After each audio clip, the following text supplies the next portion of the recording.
Welcome to our channel. నమస్తే అండి. నమస్తే మా సౌజన్య, మన వీక్షకులు కూడా నమస్కారం. ఇంతకుముందు వైఎస్ఆర్సీపీ ప్రభుత్వ హయాంలో ఎవరైతే మంత్రులు కొంతమంది ఉన్నారో, అంటే ప్రతిపక్ష నేతగా ఉన్నప్పుడు చంద్రబాబు నాయుడు గారిని కానీ పవన్ కళ్యాణ్ గారిని కానీ టోటల్గా టీడీపీ మీద కానీ కొంతమంది చాలామంది నోరు పారేసుకున్నారు. అందులో ముఖ్యంగా మనం చెప్పుకోదగ్గది కొడాలి నాని. ఆయన ఎలా మాట్లాడారో, ఎంత భూత పురాణం అయితే తీసుకొచ్చారో అది అందరికీ తెలిసిన విషయమే. ఇప్పుడు టీడీపీ నేతలంతా కలిసి ఆయన మీద గురిపెట్టిన వైనం అయితే కనిపిస్తుంది. ఆయన మీద ఇప్పుడు గుడివాడలో కేసు ఫైల్ చేసిన విషయం కూడా బయటకు వచ్చింది. దాని గురించి ఏం చెప్తారు మీరు? ఇప్పుడు వాళ్ళు ఒక 30 సంవత్సరాలు అధికారంలో ఉంటారన్న ఒక ధీమాలో ఉన్నారమ్మా. ఇంకోటి ఏంటంటే వాళ్ళ ఉద్దేశంలో నాయకుడు అంటే ఎంత బాగా బూతులు మాట్లాడితే అంత గొప్ప నాయకుడు అవుతాడని వాళ్ళకున్న అభిప్రాయం. వాళ్ళ పార్టీలో ఉన్న వాతావరణం కూడా అదే. వాళ్ళకే గుర్తిస్తారు, వాళ్ళనే పదవులతో గౌరవిస్తారు, వాళ్ళకి చీఫ్ మినిస్టర్ ఆశీస్సులు ఉంటాయని. ఆయన కూడా శాసనసభలో వాళ్ళ పార్టీ వాళ్ళు ఎంత బూతులు మాట్లాడితే నేను సభానాయకుడిని, ముఖ్యమంత్రిని అని కూడా మర్చిపోయి అందరితో పాటు ఆయన కూడా బల్లలు జరిసి వాళ్ళని ప్రోత్సహించి ఇంకా చేతులు ఊపేవాడు, ఇంకా తిట్టమని. వెకిలి నవ్వులు నవ్వటం ఇవన్నీ కూడా ఆంధ్రప్రదేశ్లో ప్రజలు అందరూ చూశారు. గతంలో పూర్వకాలం మేము జర్నలిజంలోకి వచ్చినప్పుడు 79లో ఇంత కవరేజ్ లేదు. అసెంబ్లీ కానీ పార్లమెంట్ కవరేజీ వాళ్ళు ఏం చేస్తున్నారో ప్రజలకు తెలిసేది కాదు. ఏదో విలేకరులు అక్కడ ఉన్న స్టాఫ్ వరకు తెలుస్తుంది తప్ప వాళ్ళ ప్రవర్తన ఇవాళ ప్రతి కథలకిని కూడా దేశం మొత్తం చూస్తుంది అనేది వాళ్ళు మర్చిపోయారు. ఆ రకంగా చూడబట్టే ప్రజలకి స్పష్టమైన అవగాహన వచ్చింది జగన్మోహన్ రెడ్డి గారి వ్యవహార శైలి, ఆయన వ్యక్తిత్వం ఏంటి, ఆయన ఎంత వెకిలి శాస్త్రాలు చేయగలడో, బయటకు వచ్చి ఎంత పెద్ద పెద్ద మాటలు మాట్లాడతాడు, ప్రజాస్వామ్యం, సాంప్రదాయాలు, దౌర్జన్యాలు, దాష్టికాలు, రాజ్యాంగం, అంబేద్కర్, ఇలాంటి పెద్ద పెద్ద మాటలన్నీ మాట్లాడుతున్నాడు. ఇప్పుడు కూడా నిన్న నెల్లూరులో కూడా జైలు దగ్గర, జిల్లా జైలు దగ్గర మాట్లాడాడు. ఇవన్నీ ప్రజాస్వామ్యంలో ఇట్లా చేస్తారా అట్లా చేస్తారా, నేను చంద్రబాబుని హెచ్చరిస్తున్నాను, నేనేమి రిక్వెస్ట్ చేయట్లేదు అని టోన్ మార్చి మరీ చెప్పాడు. వాళ్ళు ఏమైపోతారో, రేపు మళ్ళీ మేము రాబోతున్నాము, అప్పుడు మేము కూడా ఇలాగ చేయలేమా, ప్రజలు చూస్తున్నారు, ఇవన్నీ విలువల గురించి మాట్లాడాడు. మరి ఆయన వీళ్ళందరినీ ప్రోత్సహించబట్టే ఈ స్థాయికి ఎదిగారు. కొడాలి నాని అంటే ఆ బూతుల మంత్రి, పలానా రోజానా, పలానా వంశీయ, పలానా రాంబాబా, సంబరాల రాంబాబా ఏదో చెప్తారు కదా, అట్లా కొంతమంది అన్ని బిరుదులు వచ్చేసినాయి. తర్వాత అరగంట అని, 30 గంట అని, రకరకాల పేర్లు. ఇట్లా వీళ్ళందరినీ ఆయన ప్రోత్సహిస్తున్నప్పుడు ఏమనుకున్నాడంటే, ఆ రోజు చంద్రబాబు నాయుడు గారు కంట తడి పెడితే ఈయన ఆనందంతో పొంగిపోయాడు. కానీ ప్రజల దృష్టిలో అది ఈయన మీద ఎంత వ్యతిరేకత పెంచింది. ఒక పెద్ద మనిషి, తండ్రి వయసు ఆయన్ని ఈ రకంగా మాట్లాడుతున్నారని. అలాగే కొంతమంది మహిళలు, సభలో లేని గౌరవప్రదమైన మహిళల మీద వాళ్ళ వ్యక్తిత్వాన్ని హననం చేసే వ్యాఖ్యలు చేసినారు. ఇవాళ అది బూమరాంగ్ అయ్యి వాళ్ళ కుటుంబ సభ్యులకి ఫలానాలతో ఇవన్నీ ఉన్నాయని ఇవాళ సోషల్ మీడియాలో వైరల్ అయితే ఆ బాధ ఇప్పుడు వాళ్ళకు కూడా అర్థమవుతుంది కదా. ఇవాళ ఆపగలుగుతున్నారు, వాటిని విపరీతమైన వైరల్ అవుతున్నాయి. వాళ్ళ కుటుంబ సభ్యులు వాటి మీద సినిమాలు వచ్చినాయి. ఇప్పుడు ఎవరు వేసిన గోతులో, ఎవరు తీసిన గోతులో వాళ్ళు పడతారంటారు చూసారా.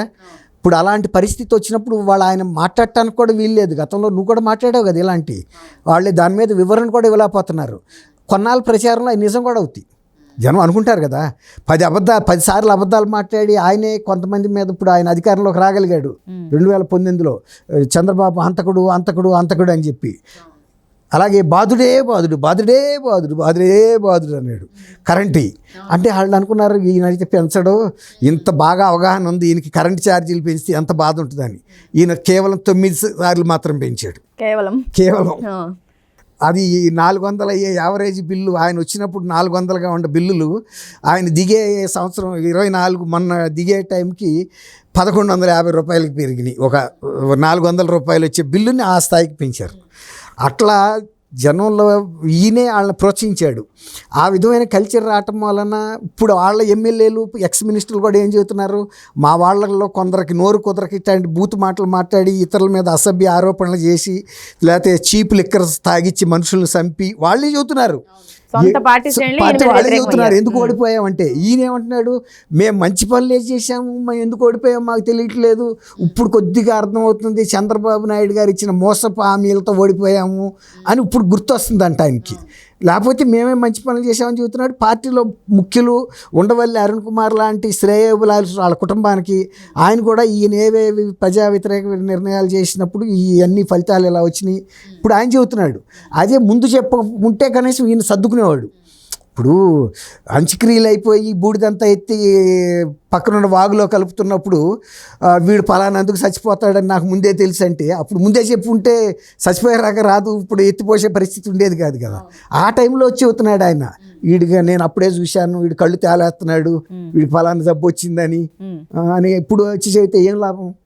ముందు చెబితే ఇంత వైద్యం చేయించుకునేవాడు. ఆయన కూడా జాగ్రత్తగా ఉంటాడు ఎవరైనా.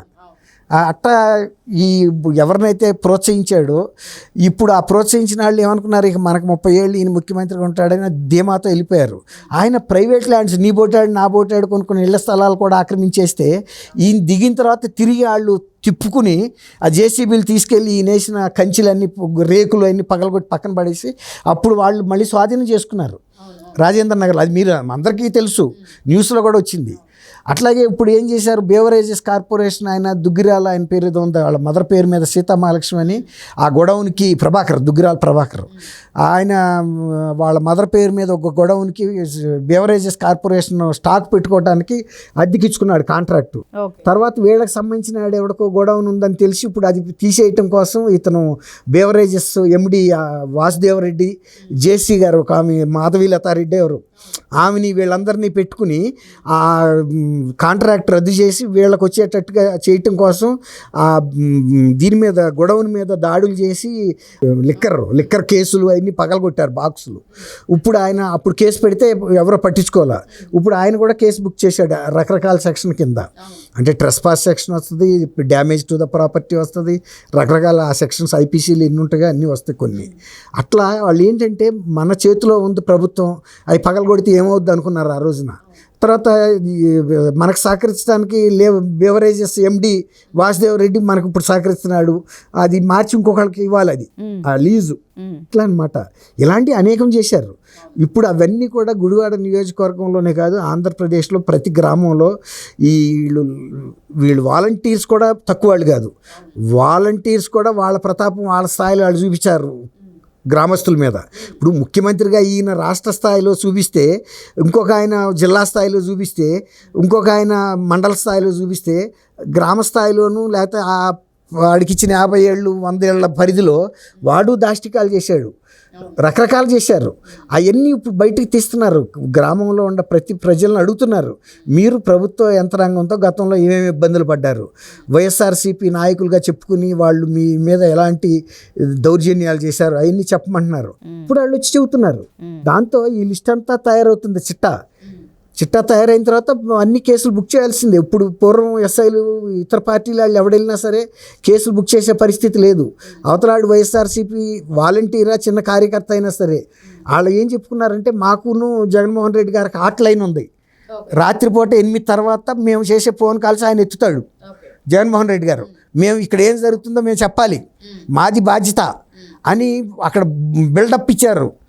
బిల్డప్ ఇచ్చేటప్పటికి అందరూ కూడా భయపడి చచ్చారు. ఎందుకు వచ్చింది అందులో ఆయన కూడా చెబుతున్నాడు, ఇతరులు ఎవరంతా ఈ నా ఎమ్మెల్యేస్ వాళ్ళు కాదు, నాకు డైరెక్ట్ నా సేన ఉంది, 2 లక్షల మంది సేనాలను పెట్టుకున్నా నేను, వాళ్ళందరూ రేపు నా గెలుపుకి ప్రయత్నిస్తారు. అంత పోలింగ్ కేంద్రం లెవెల్లో ఏ ఇంటి నుంచి ఎంతమంది వెళ్ళారు, ఎన్ని ఓట్లు వేశారు, అందులో మనకి ఎన్ని పడినాయి, అవతల పార్టీకి వెళ్ళే ఓట్లు ఎవరెవరు ఉన్నాయో వాళ్ళని వెళ్లకుండా కూడా బెదిరిస్తానికి కూడా రౌడీలను ముందే తయారు చేసుకున్నారు. ఇప్పుడు మొన్న మాచర్లలో జరిగిన దాష్టికాలు చేయాలని, కాకపోతే ఇక ప్రజలు వెల్లులాగా తిరగబడేటప్పటికి ఏం చేయలేకపోయారు. దానికి తోడు ఇంకోటి ఏంటంటే, కేంద్ర ఎన్నికల సంఘం కూడా ఆంధ్రప్రదేశ్ ఒక ఎత్తు, మిగిలిన భారతదేశం అంతా ఒక ఎత్తుగా చూసింది. ఇక్కడికి ప్రత్యేక అబ్జర్వర్స్ని పంపింది, బాగా సీనియర్ ఐపీఎస్ఎల్ని. వాళ్ళు డీజీపీలని నమ్మకుండా సొంత ప్యారలల్గా వాళ్ళ వ్యవస్థను కూడా వాళ్ళు కంట్రోల్ చేశారు, సెంట్రల్ పోలీస్ వ్యవస్థని. అలా జాగ్రత్తగా మేనేజ్ చేయబట్టుకొని, లేకపోతే వీళ్ళ దాష్టికాలు మళ్ళీ రేపు ఎలక్షన్లో అదే వాళ్ళ లెక్క ఏంటంటే, ధైర్యం 175 గెలుస్తామని. మనం ఇంత ఏర్పాట్లు చేసుకున్న తర్వాత గెలవకుండా ఎందుకుంటాం? జనం కాదు కదా ఓట్లేసేది, మనాళ్ళు వెళ్ళి రిగ్గింగ్ చేసేస్తారు, 175 గెలుస్తాము. అందుకే అంత ధైర్యంగా చెప్పారు. అది నమ్ముకుని చాలామంది బెట్టింగ్లు కాసి వైఎస్ఆర్సీపీ వాళ్ళు కుటుంబాలు నాశనం అయిపోయినాయి. ఇప్పుడు వాళ్ళు కత్తులు నొరుతున్నారు, వీళ్ళని నమ్మి మేము ఇంత మోసపోయామని పార్టీని. కాబట్టి ఇప్పుడైనా అధికారంలో ఉన్నప్పుడు ఉండే అహంభావము, తర్వాత పోలీసులు వాళ్ళకి తొత్తులుగా వ్యవహరించడం అనేది అధికారం ఉన్నప్పుడు జరుగుతుంది. ఇవాళ కొడాలి నాని అయినా, వంశీ అయినా, రోజే అయినా, అంబటి రాంబాబు అయినా, ఎవరైనా అధికారం లేనప్పుడు ఎందుకుంటారు? వీళ్ళ వెనకాల పోలీసులు ఇప్పుడే మొదలుపెట్టేశారు కదా, మేము చెప్పినట్టు పోలీసులు చేయట్లేదని. మరి 5 ఏళ్ళు చేశారు, చేసినందుకు వాళ్ళు మూల్యం చెల్లించారు, మీరు అధికారం అనిపించారు, డబ్బు సంపాదించారు. కాబట్టి ఇంకా ఎట్టా పని చేస్తారు వాళ్ళు? మనకిందని తెలుసుకోవాలి వాళ్ళు. అధికారం పోయినప్పుడు మనం ఇట్టాగే ఉండాలి ప్రతిపక్షంలో అని.